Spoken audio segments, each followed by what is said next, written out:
the post-fight interview at last night's event, UFC fans were caught off guard when fighter Michael Aswell appeared to accidentally reveal a major upcoming matchup for UFC 323.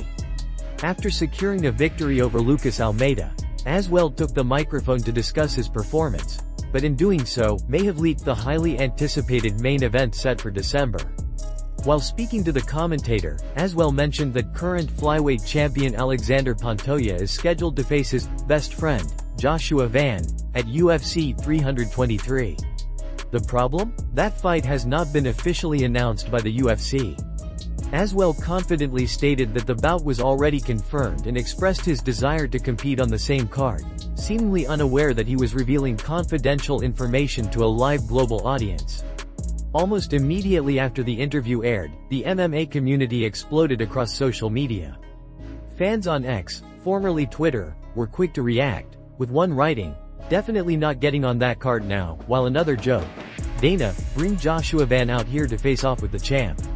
The reaction was a mix of amusement and disbelief, with many speculating about how UFC President Dana White might respond to the unexpected slip-up. The situation has sparked debate among fans and analysts alike.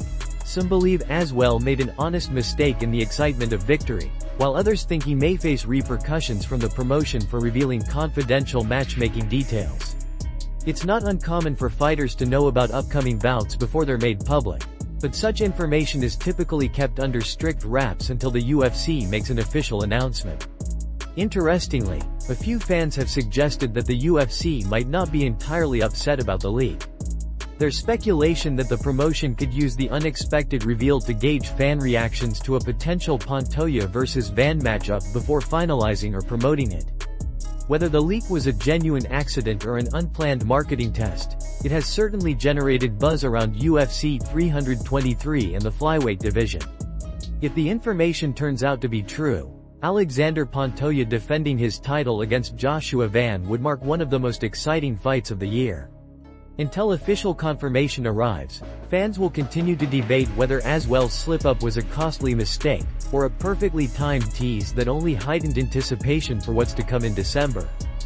UFC light heavyweight champion Alex Pereira has officially confirmed that he suffered a broken foot during his dominant performance against Magomed Ankalaev at UFC 320. After dispatching Ankalaev in emphatic fashion, Pereira expressed concern about the condition of his foot, and those worries have now been validated. Speaking during a recent fan Q&A ahead of the UFC's event in Rio, the Brazilian star revealed that scans showed a fracture and that he's uncertain about the timeline for his recovery. "I did an X-ray in Las Vegas and an MRI here, and we have a fracture on my foot," Pereira explained. "I still don't know what will happen or how long it will take to recover. I think it's good to focus on the White House card. It's something that interests me, and I'll focus on that." The White House event is reportedly scheduled for June 14, meaning fans might not see Pereira compete again until mid-2026. That's a long 9-month layoff for one of the sport's most exciting fighters. Despite the setback, Pereira remains determined to return stronger, and his comments have fueled speculation that the UFC could be planning something special for the White House card, possibly featuring Pereira in a marquee bout. During the Q&A, Pereira was also asked about the possibility of facing Jon Jones at that event. Ever humble yet confident, he responded, "This is MMA. Those who know my work know that I always say you either win or lose, but I'll prepare myself well to come out with the victory." Since UFC 320, Ankalaev's camp has released footage claiming the Russian fought with broken ribs sustained 3 weeks before the bout. Pereira addressed those reports, saying, "I can't know, but if it was already injured, it probably hurt even more with the elbows. You can't give excuses. I had 1,000 excuses I could have made, but I waited until we were about to fight again.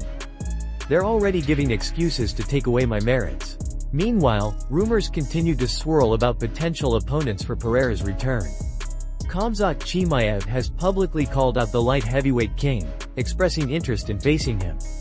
Veteran contender Beneil Dariush weighed in on the idea, suggesting he'd prefer to see Pereira in a big money fight like Jon Jones instead of facing a younger, hungrier Chimaev. "I'd actually like to see him fight Jones," Dariush said. "He's 38 and maybe considering retirement. I don't want him to get mauled by Khamzat." I'd rather see him ride off into the sunset with a big fight and a big paycheck. As Pereira recovers from his injury, the MMA world eagerly awaits his next move. Whether it's a historic showdown with John Jones, a clash with Chimaev, or another defining chapter in his already legendary career. Former UFC lightweight champion Charles "Du Bronx" Oliveira is calling on the UFC to bring a massive stadium event back to Brazil, and he wants to be the one headlining it. The beloved Brazilian superstar recently expressed his desire to see the promotion return to his home country for a numbered event, this time on an unprecedented scale that would celebrate Brazil's rich MMA heritage and its current champions. Speaking passionately about the idea, Oliveira emphasized that Brazil deserves a card of monumental proportions. "We need to have a numbered event in Brazil, in a stadium," he said. "And you guys already know who's going to be the main event. I'm going to be the guy that sells. If we do a fight in a stadium, the main event needs to be Charles "Du Bronx" Oliveira." Oliveira's comments reflect not only his pride in representing Brazilian MMA but also his confidence as one of the sport's biggest global draws. The former champion has become a fan favorite for his relentless fighting style, humble personality, and remarkable comeback story, transforming from an early career contender to one of the most accomplished finishers in UFC history. His idea of a stadium event in Brazil isn't far-fetched.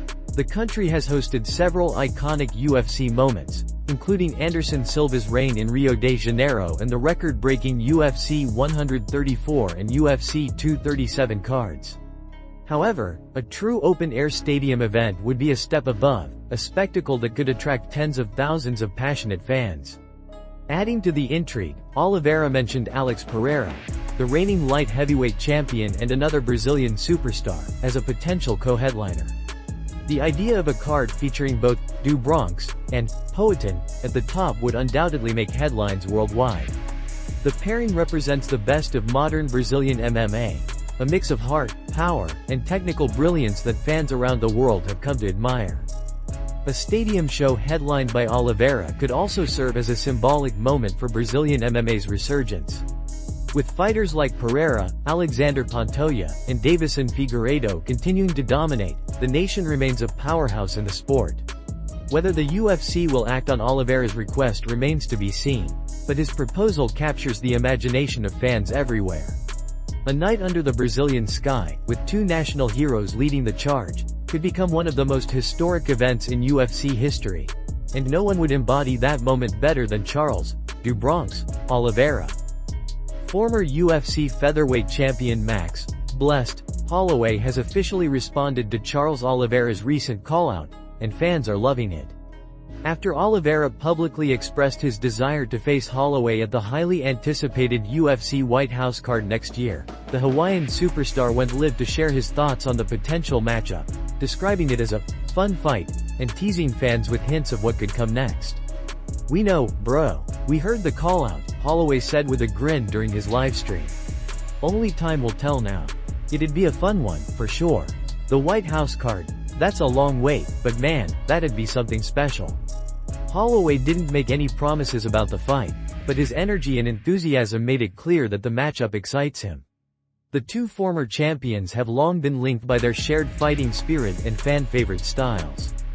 Both are respected veterans known for their relentless pace, technical striking, and heart inside the octagon. A potential meeting between Holloway and Oliveira would undoubtedly be a dream fight for MMA fans around the world.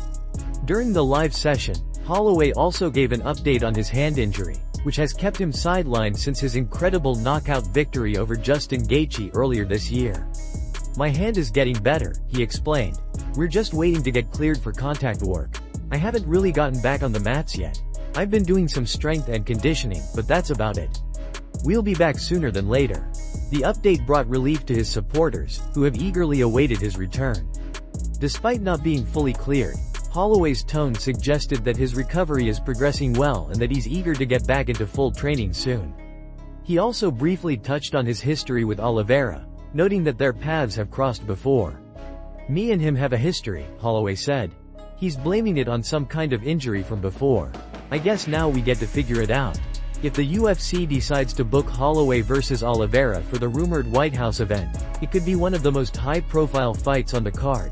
a showdown between two of the most respected veterans in the sport. With both men known for their fearless approach and exciting fighting styles, fans can expect fireworks when Du Bronx and Blessed finally share the octagon. For now, Holloway remains focused on his recovery, but his reaction leaves the door wide open, and the MMA world is buzzing at the thought of this epic clash becoming a reality. The MMA world is buzzing with speculation about what's next for champions Alexander Volkanovski and Merab Dvalishvili. And former UFC middleweight champion Michael Bisping has offered an exciting idea. Why not have the two square off against each other? Volkanovski, who recently reclaimed his featherweight title by defeating Diego Lopez via unanimous decision, and Dvalishvili, who continues to dominate the bantamweight division following a convincing win over Corey Sandhagen, are both seemingly running out of challenges in their respective weight classes. For Bisping, that's reason enough to consider a cross-division clash. In a recent video posted to his YouTube channel, the Count laid out his reasoning, pointing to the growing trend of fighters moving between divisions to create blockbuster matchups. If everyone's going to jump around weight classes, if Khamzat Chimaev is going to fight Pereira, if Pereira is going to fight John Jones or Tom Aspinall, if Conor McGregor can do it without defending a belt, why can't Merab go up? Bisping argued, he's beaten pretty much everyone in the top 10. He's lapping the division. Tell me you wouldn't want to see a fight between Alexander Volkanovski and Merab Dvalishvili. That would be incredible. It's certainly an intriguing matchup. Volkanovski's elite striking and fight IQ against Dvalishvili's relentless pace and world-class grappling. However, as Bisping himself acknowledged, there's no indication that Dvalishvili plans to move up to 145 pounds anytime soon. The Georgian champion has repeatedly emphasized his commitment to dominating his current division before considering a jump in weight. Meanwhile, former two-division UFC champion Daniel Cormier has a different vision for how the featherweight division should unfold. On a recent episode of Good Guy, Bad Guy, Cormier suggested that Larrin Murphy should be next in line for Volkanovski's title. "The title shot for me is Volk versus Larrin Murphy," Cormier said. "Then I want to do Lopez versus Yair Rodriguez. Remember when Lopez and Yair were fighting at press conferences before? That rivalry is personal, and people would pay attention. Plus, the winner could become the next #1 contender." Cormier also shared his thoughts on Movsar Evloev's title shot potential, proposing a matchup with the rising contender Youssef Zalal. "Here's the problem with Movsar. He's not known," Cormier explained. "I'd do Evloev versus Zalal. If Zalal wins, he puts himself right in the mix, but if Evloev wins again, you can't deny a guy that's won that many times. As for Aljamain Sterling, I'd have him serve as the backup fighter." While opinions differ, both Bisping's and Cormier's proposals highlight the depth of talent across the lighter divisions, and the UFC's ongoing challenge to keep its champions active and tested. Whether fans get to see Volkanovski versus Dvalishvili or the matchups Cormier envisions, the future looks bright for both divisions.